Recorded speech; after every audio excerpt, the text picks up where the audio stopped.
గతంలో కేసీఆర్ చేసినట్టు తప్పిదాలు, గతంలో కేసీఆర్ ఏ రకంగానైతే ఎమ్మెల్యేలు ఫిరాయింపు చేసి ఈ రాష్ట్రంలో కొత్త ఒరవడి తీసుకొచ్చి ఇతర పార్టీలకు గెలిచినటువంటి ఎమ్మెల్యే శ్రీనివాస్ యాదవ్ లాంటి వాళ్ళని మంత్రి చేసేసి ఎంత విచక్షణారహితంగా ఈ రాష్ట్రంలో ప్రజాస్వామ్యాన్ని కూలీ చేసినరో అదే బాటలో ఈరోజు రేవంత్ రెడ్డి గారు కూడా నడుస్తున్నారనే దానికి ఈరోజు పిఎస్సి చైర్మన్గా ఫిరాయింపుదారుడికి మీరు పిఎస్సి చైర్మన్ ఇవ్వడమే నిదర్శనం అని చెప్పి నేను తెలియజేస్తా ఉన్నాను.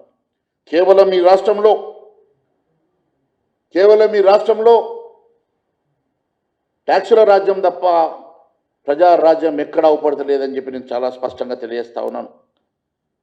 చివరకు ఈరోజు ఏసీసీకి వీళ్ళకి మధ్యలో వచ్చినటువంటి గ్యాప్ చూస్తూ ఉంటే పిసిసి అధ్యక్షుడు కూడా మీరు ప్రపోజ్ చేసిన వ్యక్తికి కాకుండా మీ వ్యతిరేక వ్యక్తికి రావడం, ఈరోజు మీరు చెప్పిన వాళ్ళకు కూడా మంత్రి పదవులు ఇచ్చే పరిస్థితులు లేకపోవడం, మీరు ఇచ్చినటువంటి ఏసీసీ ఇచ్చినటువంటి ఏ హామీ నెరవేర్చలేని దుస్థితిలో మీరు ఉండడం, ఈరోజు మీరు ఒకవైపు పిఎస్సి చైర్మన్ ఒక వలసదారుడికి మీరు ఇచ్చే పరిస్థితి ఉంటే మీ కొలీగ్ మంత్రి పొన్నం ప్రభాకర్ గారు ఒక రకంగా స్వాగతిస్తున్నామని చెప్పడం వెనుకనే మీ మధ్యలో ఏ రకమైనటువంటి మరి మంత్రుల మధ్యలో మరి ఒక మాట లేదు, ఒక బాట లేదు, మీ మంత్రుల మధ్యలో ఉన్నటువంటి డిఫరెన్సెస్ చాలా స్పష్టంగా తెలిసిపోతూ ఉన్నాయి.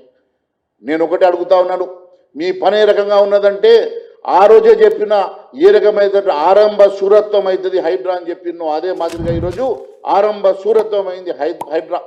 కూరలు తీసి హైడ్రాను పని చేయకుండా మీరు ఏ రకంగా ఈరోజు మరి హైడ్రాను కొలాప్స్ చేసిండ్రు. దీని వెనుక ఏ శక్తులు పనిచేస్తూ ఉన్నాయో మీకు తెలియదా? దీని వెనుక ఎన్ని వందల వేల కోట్ల రూపాయల ట్రాన్సాక్షన్ జరుగుతున్నాయో మీకు తెలియదని అడుగుతున్నా. ఆ రోజు మీరే చెప్పిర్రు, స్వయంగా ముఖ్యమంత్రి గారు చెప్పిర్రు హైడ్రా పేరు మీద వసూలు జరుగుతూ ఉన్నాయని చెప్పి. ఈరోజు ముఖ్యమంత్రి గారు మీకు తెలియకుండానే వేల కోట్ల వసూలు జరుగుతూ ఉన్నాయా? ఈరోజు ఎందుకు మీరు హైడ్రాకి కూరలు తీసేసిండ్రు? ఎందుకు ఈరోజు హైడ్రాను ఆపేసిండ్రు? ఎందుకు ఈరోజు కేవలం హైడ్రాని ఒక డమ్మి చేసే ప్రయత్నం చేస్తూ ఉన్నారు అంటే దాని వెనుక కారణం కేవలం ఓవైసీ గారి బిల్డింగ్లు కూర్చోలేకనో, నీ తమ్ముడు బిల్డింగ్లు కూర్చోలేకనో, నీ కుటుంబంలో ఉన్నటువంటి ప్రజల్ని తట్టుకోలేకనో ఈరోజు అక్కడ నివాసం ఉంటున్న వాళ్ళను ముట్టుకోమని, కాలేజీలు నడుస్తున్న కాలేజీలను ముట్టుకోమని ఈరోజు రకరకాలుగా మీరు హైడ్రాకు ఉన్నటువంటి కూరల్ని పీకేసి దాన్ని డైల్యూట్ చేసి ఎగ్జిట్ తీసుకునేటువంటి ప్రయత్నం చేస్తున్నారంటే దీని వెనుక వేల కోట్ల రూపాయల కుంభకోణం ఉందని చెప్పి తెలియజేస్తా ఉన్నాను. ఏ పని చేసినా దాని వెనుక ఒక కారణం ఉంటుంది, ఏ పని చేసినా దాని వెనుక పెద్ద ఎత్తున వసూళ్లు ఉంటాయని మరొక్కసారి మీరు రుజువు చేయడానికి ప్రయత్నం చేస్తూ ఉన్నారు. ఎన్నో మాటలు చెప్పిండ్రు, హైడ్రా గురించి ఎంత హైప్ ఇచ్చిండ్రు. ఈరోజు మీరు చూసినట్లయితే హైడ్రా పరిస్థితి ఒక కూరలు వీకేసినటువంటి ఒక పనికిరాని డైల్యూట్ అయిపోయినటువంటి ఒక సంస్థగా మిగిలిపోతున్నది.